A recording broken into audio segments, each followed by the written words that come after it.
नमस्कार। पॉलिटिक्स में आप सबों का स्वागत है। और आज हम पॉलिटिक्स में बात प्रशांत किशोर की उस पॉलिटिक्स की करने जा रहे हैं जिस पॉलिटिक्स के सहारे वो बिहार बदलने की बात कर रहे थे। प्रथम चरण का चुनाव हो चुका है। 2-3 जगह को छोड़ दीजिए, एक सहरसा किशोर कुमार मुन्ना, एक खगड़िया टाउन से भी लोग लड़ रहे हैं और एक छपरा जहां से चिराग का उम्मीदवारों का नामांकन रद्द हो गया था। इसके अलावा कहीं से दूर दूर तक जनाब के प्रत्याशी हमें नजर नहीं आए। और देखिए बात कितनी बड़ी बड़ी कर रहे हैं। अगर आपको कहीं दिखा हो तो आप कमेंट बॉक्स में प्रतिक्रिया दे सकते हैं।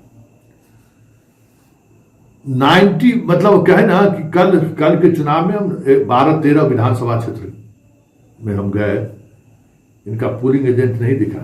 हम खोज रहे थे कि प्रशांत किशोर का हर बूथ पर, जिस बूथ पर गए 100 से अधिक बूथों पर हमारी नजर रही और बाकी बिहार के उस 18 जिलों के तमाम हमारे ईटीवी और कशिश के दौर के जितने रिपोर्टर थे सारे लोगों से हमारी बात हो रही थी। मेरा पहला सवाल यही होता था कि प्रशांत किशोर का वोट मतलब पोलिंग एजेंट भी है कि नहीं। कहीं नहीं। हैरान करने वाली बात है कि इतना बड़ा स्ट्रेटजी बनाने वाला आदमी आखिर पोलिंग एजेंट क्यों नहीं है। हम शुरू से कह रहे थे कि बिहार की राजनीति साधना इतना आसान नहीं है। पेपर पर भले आप अंकगणित बिठा लीजिए, जमीन पर उतरने के लिए जो मतदान चाहिए ना वो प्रशांत किशोर में है ही नहीं।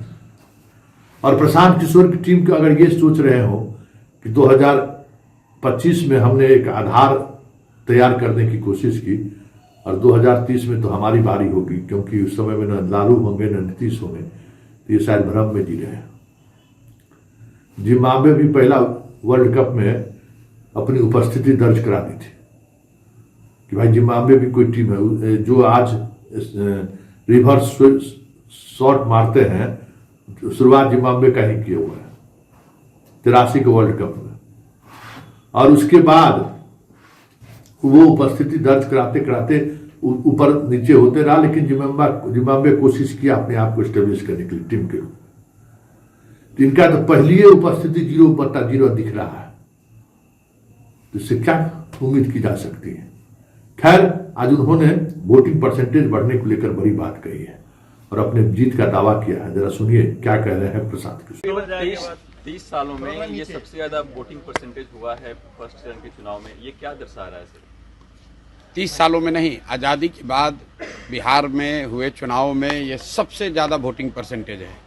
ये दो बातों को दिखाता है। पहला कि जो बात हम लोग पिछले कई महीनों से, बल्कि मैं 1-2 साल से कह रहा हूँ कि बिहार में 60% से ज़्यादा जनता बदलाव चाहती है और पिछले 25-30 साल से जो राजनीतिक विकल्प के अभाव में एक तरह से धीरे धीरे राजनीति को लेकर, चुनाव को लेकर उदासीनता बन गई थी, विकल्प नहीं था लोगों के पास। अब जनसुराज के आने से उनको एक नया विकल्प मिला है और बढ़ा हुआ जो वोटिंग परसेंटेज है वो दो बातों को दिखाता है। एक कि लोगों को एक नए विकल्प को देखकर उत्साह रहा है और बड़े पैमाने पर वोटिंग हुई है, बदलाव के लिए वोटिंग हुई है। और दूसरी बात, जो बड़े प्रवासी मजदूर हैं जो बहुत बड़ी संख्या में छठ के बाद रुके हुए हैं, उन्होंने अपना और अपने परिजनों का, अपने मित्रों का जो वोट कराया है उसने सबको सरप्राइज किया है। और जितने लोग ये बैठे हुए थे कि महिलाओं को 10,000 पैसा मिल गया और उसी से हम लोग जीत जाएंगे, इन चुनाव में महिलाएं तो हैं ही, लेकिन महिलाओं से बढ़कर प्रवासी मजदूर एक्स फैक्टर है। इस चुनाव का एक्स फैक्टर प्रवासी मजदूर हैं। वो क्या कर रहे हैं, वो अपने दोस्तों, मित्रों, परिवार वालों से कैसे वोट करा रहे हैं, इसी से बिहार का चुनाव तय होगा। आप मुझे जितने पत्रकार लोग हैं ये बताइए कि किसी मीडिया चैनल ने, किसी पत्रकार ने, किसी राजनीतिक विशेषज्ञ ने, किसी पार्टी ने अगर ये कहा हो, किसी नेता ने कहा हो कि बिहार में इस बार अप्रत्याशित वोटिंग होने वाली है? किसी ने नहीं कहा है। और ऐसा नहीं है कि महिलाओं का वोटिंग ज्यादा हुआ है। पहली बार बिहार में युवाओं की वोटिंग सबसे ज्यादा हुई है। सबसे ज्यादा एग्रेसिव होकर युवा वोट किया है। तो अगर युवा वोट कर रहा है तो अपने भविष्य के लिए वोट कर रहा है, बिहार में बदलाव के लिए वोट कर रहा है, बेहतरी के लिए वोट कर रहा है।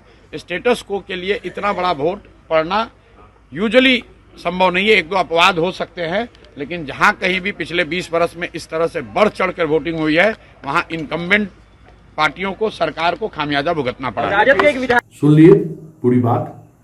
और इनका मानना है कि ये जो पलायन है, पलायन मुद्दा को लेकर वोटिंग हुई है। छठ में जो लोग आए वो बाहर नहीं गए और हमें लोग वोट किया है।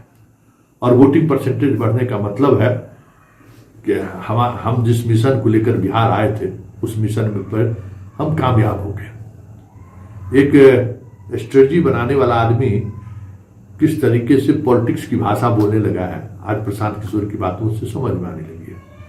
लेकिन बड़ा सवाल है, 25 से ज्यादा सीट नीतीश कुमार को नहीं आएगा। हमारा ये प्रोकास्ट है और अभी तक हमने जो कहा है वही हुआ है। नहीं तो हम राजनीति फिर हमारे रहने नहीं रहने का कोई मतलब नहीं है। तो ये बिहार है। बिहार ने प्रशांत किशोर को जता दिया कि राजनीति ऐसी नहीं होती है। राजनीति के लिए जो विधा होना चाहिए वो विधा आपको में दूर दूर तलक नहीं है। आप कॉरपोरेट की तरह चीजों को देखते रहे, कॉरपोरेट की तरह गांव गांव में लोगों को पैसे देकर खड़े किए और उसी के सहारे चुनाव जीतने की कोशिश की। उसके सहारे बिहार में चुनाव जीता नहीं जा सकता है।